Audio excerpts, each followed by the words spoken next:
The men thought it was just another ordinary job, a simple kitchen renovation in a modest house in Barangay Luke, Danau City. Sledgehammers cracked against the floor tiles, dust clouded the air, and the sound of concrete giving way echoed through the room. But then, a stench began to seep upward. At first, the crew brushed it off. Old pipes, rotting garbage, maybe a dead rat in the walls. But this wasn't the smell of decay they knew. This was heavier, thicker, the kind of odour that clung to the back of your throat and made your stomach lurch. One worker gagged and covered his nose with his shirt. Another cursed under his breath. Still, they pressed on, their shovels scraping deeper into the ground. That's when the first strange object surfaced. A battered, half-rotted passport. The face staring up at them was a woman's. Her name, Evelyn Sios. The crew exchanged uneasy looks. Why would a passport be buried under a kitchen floor? They kept digging, hearts racing now, as the smell grew unbearable. Beneath the churned-up concrete, they struck a cement-sealed septic tank. Someone had gone to great lengths to lock it up tight. When the seal finally broke, the truth came spilling out. The sour stench engulfed the room like poison gas. And inside that dark, suffocating space lay what no one could mistake. The skeletal remains of a woman, wrapped in rags, rotting in silence for years. The house wasn't just a home, it was a tomb. 4 years before that grim discovery, Evelyn Sios simply vanished. It was 2016, and to anyone looking from the outside, it seemed sudden, almost suspiciously neat.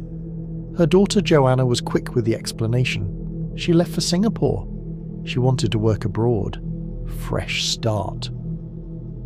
At first, people believed her. After all, many in the Philippines left to work overseas. But something didn't sit right. Friends noticed Evelyn never reached out. No calls, no emails, no photos of her new life. For a woman who had always been present, checking in on her neighbours, chatting with friends and doting on her children, silence felt unnatural. Then came the Facebook posts. Updates popped up on Evelyn's account, but they were odd. The words didn't sound like her. Messages to friends were short, robotic, almost like someone wearing her identity as a mask. And when people asked when she might visit, there was always an excuse, always a delay. Her son, John, grew restless. He couldn't shake the feeling that something was wrong. He filed missing person reports, desperate for police to take him seriously. But with the Facebook activity still trickling in, authorities brushed him off. She's alive. She's just away. Don't worry. But behind closed doors, inside that same house where Evelyn was said to have left, life went on, unnervingly normal.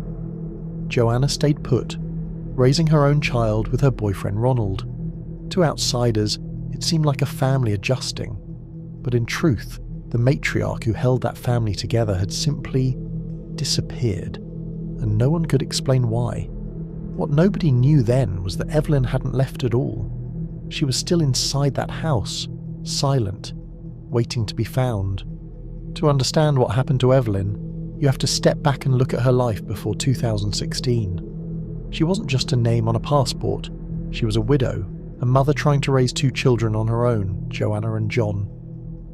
Life was not easy, but Evelyn carried herself with quiet strength, working hard, doing everything she could to keep her small family afloat. But inside the house, the cracks were already forming.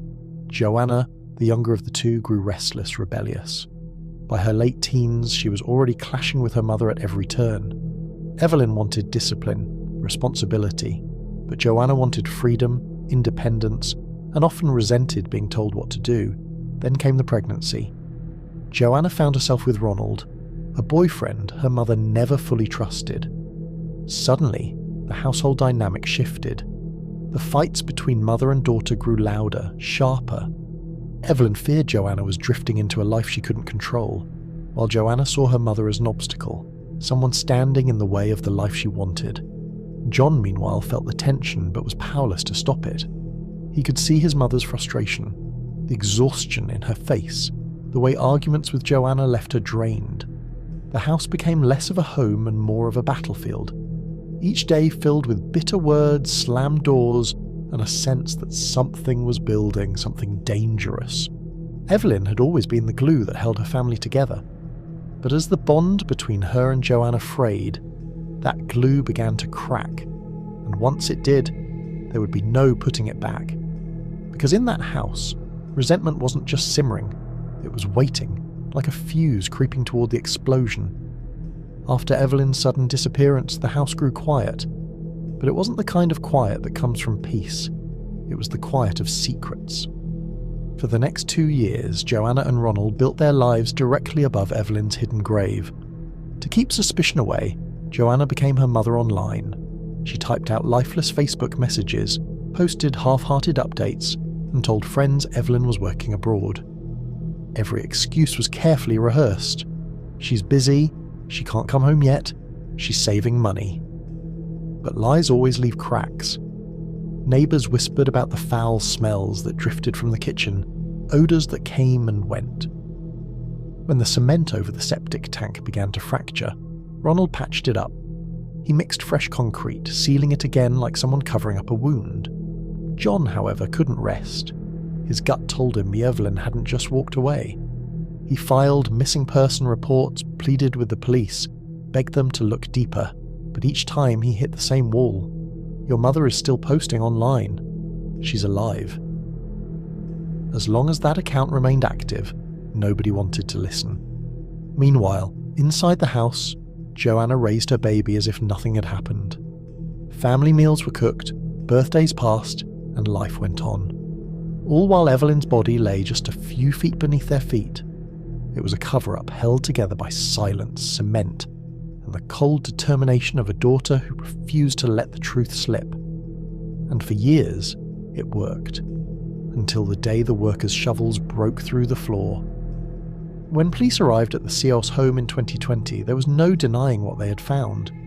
The remains in the septic tank were Evelyn's, and suddenly, all those excuses, all those Facebook posts, all those years of silence collapsed under the weight of the truth. Joanna and Ronald were taken in for questioning. At first they tried to dodge, to deflect, but the evidence was too strong, and the smell of guilt had been festering for years. Cornered, Joanna finally broke. What came out of her mouth chilled investigators to the bone. She admitted she and Ronald had plotted against her mother. Evelyn had become too controlling, too overbearing, and in Joanna's eyes there was no escape but one. She confessed that on that night in 2016, she had lured her mother into the basement. Ronald was waiting, with a hammer in his hand. The first blow stunned Evelyn, dropping her to the floor. But it didn't end there. Joanna, her own daughter, picked up a knife. Together they turned the basement into a slaughterhouse. Evelyn never stood a chance. Afterward they faced the problem of the body. Ronald and Joanna dragged Evelyn's lifeless form into the septic tank beneath the kitchen. They sealed it shut with cement, covering their crime with a layer of stone. And then, they went upstairs, back to their lives, as if nothing had happened. Listening to Joanna's confession, detectives could hardly process the coldness in her voice. This wasn't a moment of weakness. It wasn't a sudden accident. It was deliberate, calculated. A mother, murdered by the very daughter she'd raised.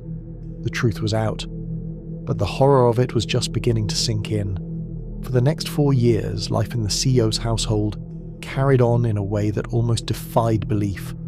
A family raising a baby, cooking meals, and sleeping soundly just a few feet above the rotting remains of their own mother. Neighbours dropped by, friends came and went, but no one suspected the kitchen floor was hiding a tomb. Joanna kept Evelyn alive online, typing hollow messages, while Ronald quietly maintained the cement that sealed their secret.